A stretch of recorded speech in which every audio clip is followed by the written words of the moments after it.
All right, with the NFL draft officially over, Two-Tone Sports, and I'm going to be sitting here giving you draft grades by division.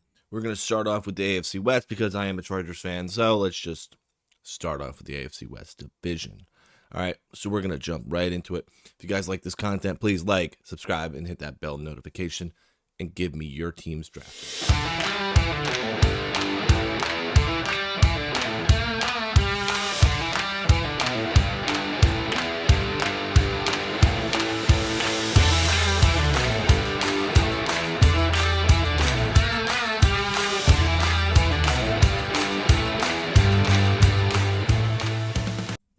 All right, here we are. We're going to kick it off with the Denver Broncos. Excuse the messy room. I was just traveling. Just got back trying to get this video out for you guys. So, round one, they went Bo Nix.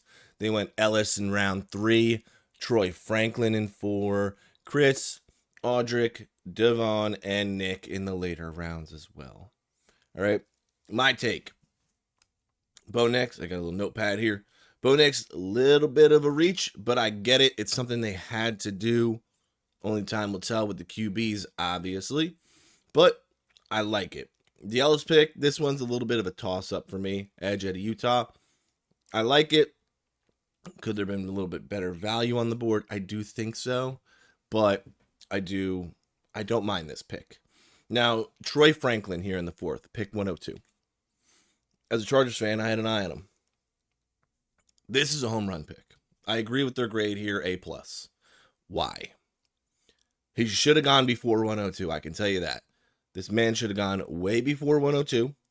Not only that, look what college your QB went to, and now the wide receiver that you just drafted. You just reunited your QB wide receiver tandem. There's your duo. You just brought in a receiver that Bo Nix is familiar with. That, to me, that's a home run. That is an absolute home run. And then you bring in Audric from Notre Dame, the running back. Why do I really like that? At pick 147, that man is a power back. All right? That man is a power back. Let's see what Chris Trapasso from CBS Sports has to say. The Broncos did admirable work, even without a second-round pick, although I don't have as much confidence in Nick as Sean Payton. I agree. Ellis is a supercharged edge rusher with untapped potential around the corner. Franklin, and particularly Abrams, have the refined skill set to be stars as day 3 selections. All right. It's talking about Audric here. Has unusual wiggle for being a crazy wide, powerful rusher. This was a class in which the Broncos had to add weapons beyond getting a quarterback, and they did that. Plus, they didn't mortgage the future in landing the said QB. So, overall grade, what did I give them?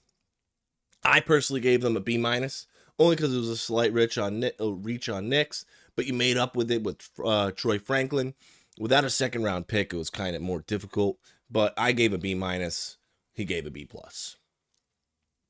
Overall, honestly, a pretty good draft for the Broncos. I'll take it. B- is not a bad draft grade. Let me explain. Here we are. Moving on to the Kansas City Chiefs. Round 1, Xavier Worthy. Round 2, Kingsley, Jared, Jaden Hicks, Hunter Norzad, Kamal, and CJ. All right, what do we got here? I literally have one sentence. And all it says, the Chiefs did not miss. And that's a fact. The Chiefs did not miss. They traded up with the Bills to get Xavier Worthy. They got their speed receiver. The man broke the combine record. Why is this an A to me? You just replaced your Tyreek Hill. You got your speed receiver. We don't know what's going on with Rashee Rice. Awesome. Now you got Kingsley in the second round. This man could play tackle. In the second round, he has the potential to be a starting tackle. Now you go and you grab Jared. Kelsey's eventually going to retire. Smart thinking. Now you upgraded the secondary. You got interior offensive line, corner, interior offensive line. Let me explain something to you about later rounds and the way I think. 4th round and down. If there's any offensive line selections, you will not get a low grade from me. Ever. Ever. I think it's smart. Build in the trenches, get depth there. I can't give you a bad grade. Unless you like totally reach in the 4th round for a 7th round pick. But it's hard. Right? Let's see what they have to say. GM Brett Beach went on a heater with this draft class. Worthy and Kingsley were 2 awesome additions, even if the latter has some rough edges to his game right now. Wiley can really separate at the tight end position, and I think the Chiefs know a thing or two about the tight end position. Scary. He already has separation, and you're going to pair him up to learn from who else but Mr. Kelsey. Crazy.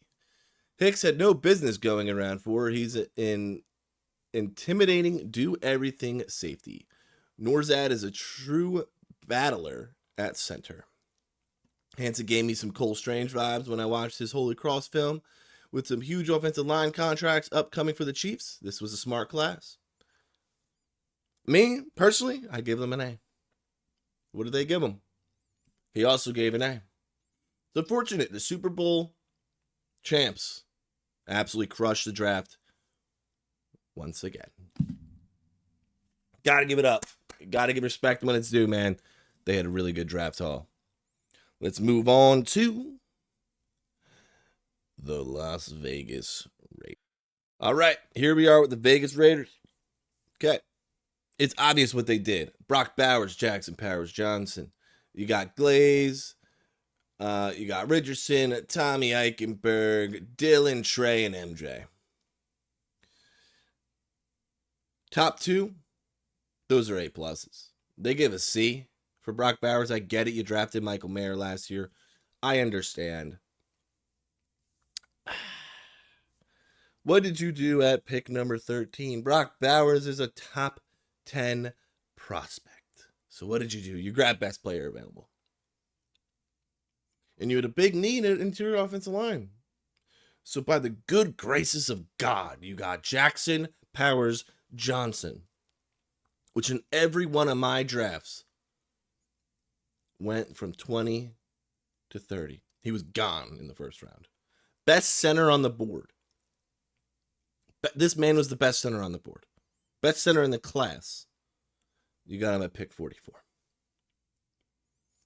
Unbelievable. Actually, unbelievable. One thing I was weird about with this, no QB. I guess you're going in like in the QBs you got. Whatever, we'll leave it at that. See what CBS has to say. GM Tom Telesco, former GM of the Chargers, got another opportunity to run a draft and did not squander it. Bowers fell into their lap, and everyone thought Powers Johnson would be a first-round pick. Glaze is a smooth athlete who can stay at tackle. Richardson is a long-plus athlete, which is precisely what this defense desperately needs to add. Eichenberg already plays like he's a 5-year veteran, and vitally makes plays in coverage with good regularity. That dog's itching. It's weird.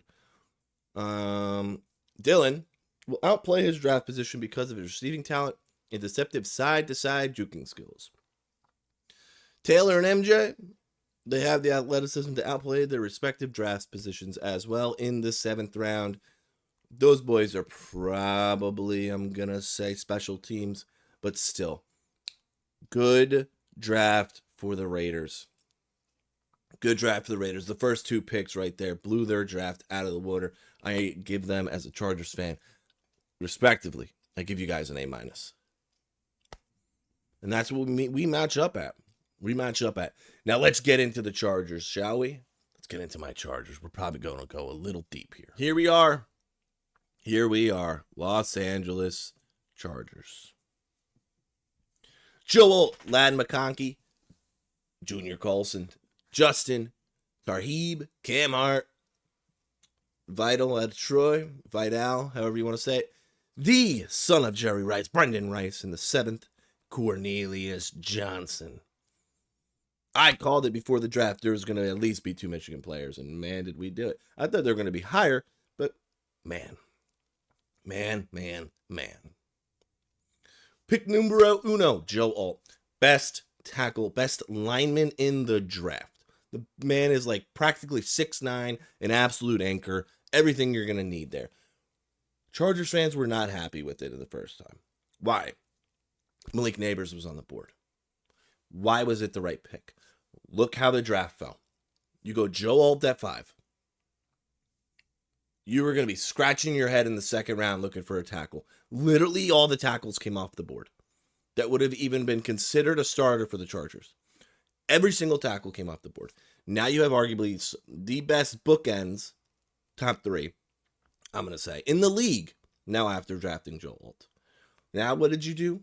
You traded up in the second. You got rid of your extra 4th, which I believe was Keenan Allen. I don't know that exactly, but we had an extra 4th because of that. You traded up and you got my boy Ladd, who's one of the best route runners in the class. So what'd you do there? You replaced Keenan. I know you can't really fully replace Keenan. I get it. But this is the man I wanted.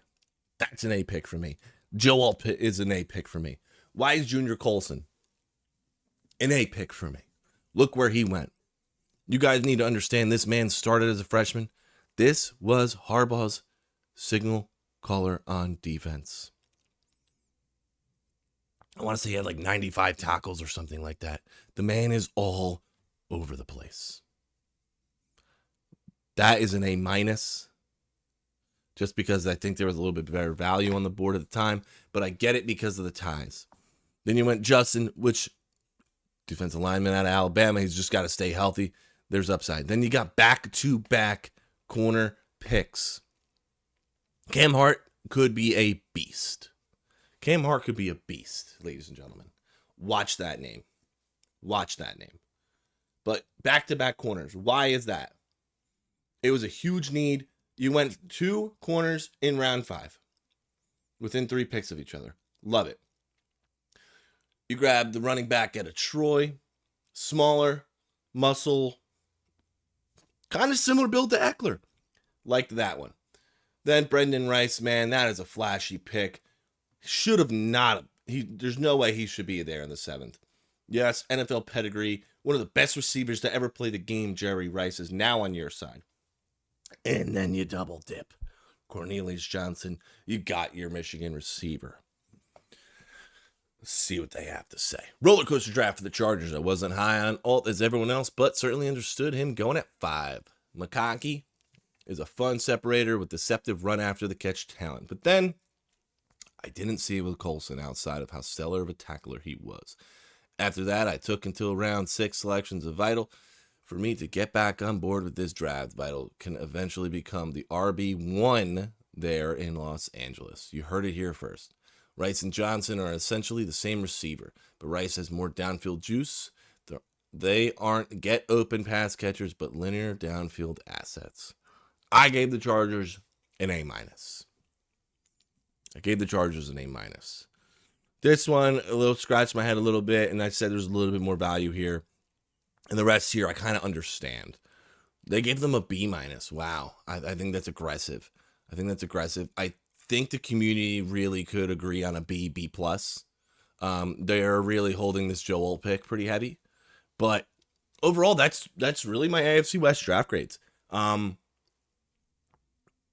have to be honest. The AFC West killed the draft. The AFC West as a whole, very good draft.